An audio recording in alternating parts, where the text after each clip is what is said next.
Here's one of Einstein's most important works on the electrodynamics of moving bodies. Einstein begins by pointing out a peculiarity of the physics of his day. In this case, he's talking about the relative motions between a magnet and a conductor, something like a copper wire. The oddity is whether the magnet moves past the wire or the wire moves past the magnet. And he points out if the magnet is in motion, then the theory of his day has the creation of an electric field around it, which causes a current in the conductor. On the other hand, if the conductor, the wire, is moving and the magnet is stationary, now in that case you don't get an electric field, but rather an electromotive force. And that electromotive force, of course, causes a current in the conductor. So, in either case you have the magnet and the conductor passing each other, and you have a current incited in the wire, but the story you tell as to what happened seems to vary depending on where you're standing. If you're standing with the magnet, then it's one way. If you're standing with the wire, then it's another.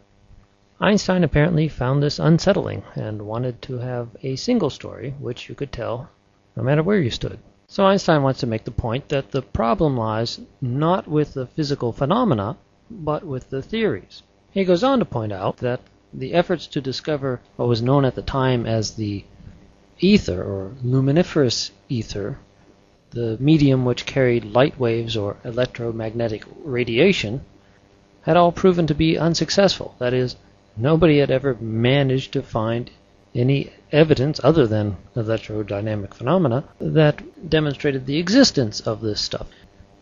If you have waves on the ocean, you can stick your hand in the ocean and get wet. You can feel the motion of the currents and demonstrate to your satisfaction the existence of the ocean in ways other than simply looking at the waves. So they had been looking for evidence that the ether exists and had been frustrated in each attempt.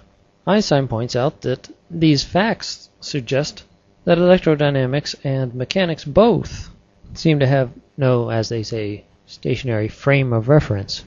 Or as Einstein puts it here, no properties corresponding to the idea of absolute rest. That is, there is no place or point or area, point of view, no system in which you can stand and say, I'm absolutely at rest. And where he wants to go is to say that the same laws of electrodynamics and optics being the visual aspect of the electromagnetic spectrum, will apply in all frames of reference for which the equations of mechanics hold good.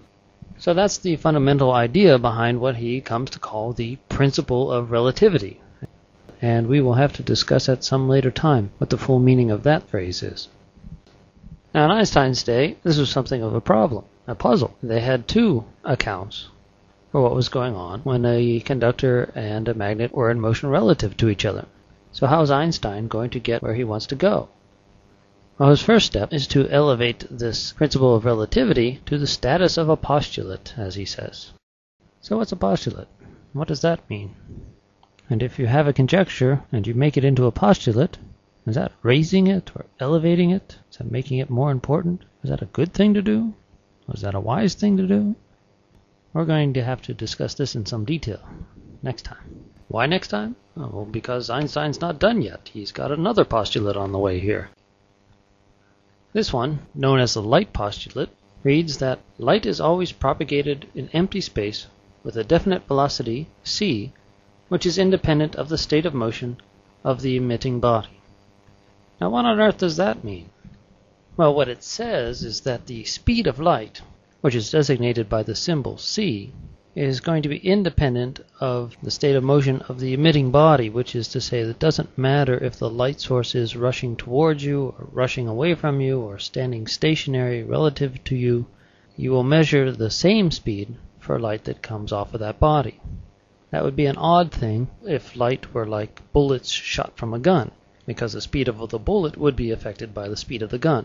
It would not be an odd thing if light were like waves.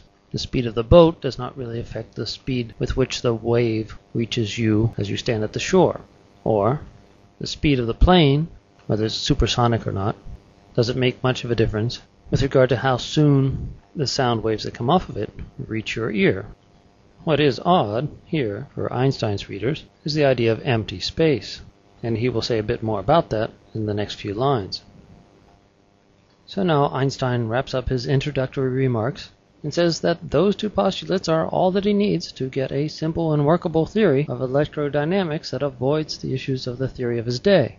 He then adds that the idea of a luminiferous ether will now prove to be unnecessary, and in particular, he underscores the fact that his theory won't require any absolutely stationary space, or any point in empty space that's regarded as stationary or a reference standard. Now it's time for us to step back and do some thinking about all this.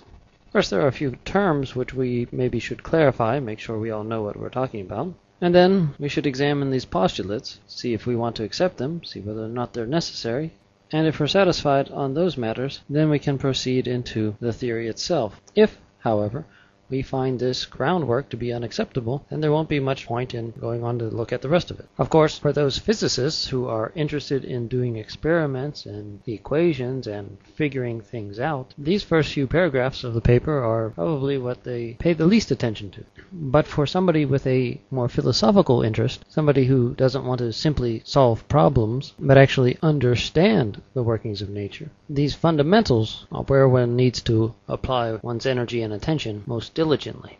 So in future clips, we'll start working on clarifying some of these concepts and investigating some of the questions that these paragraphs raise. Oh, what's that? The genie? Oh, she says hi.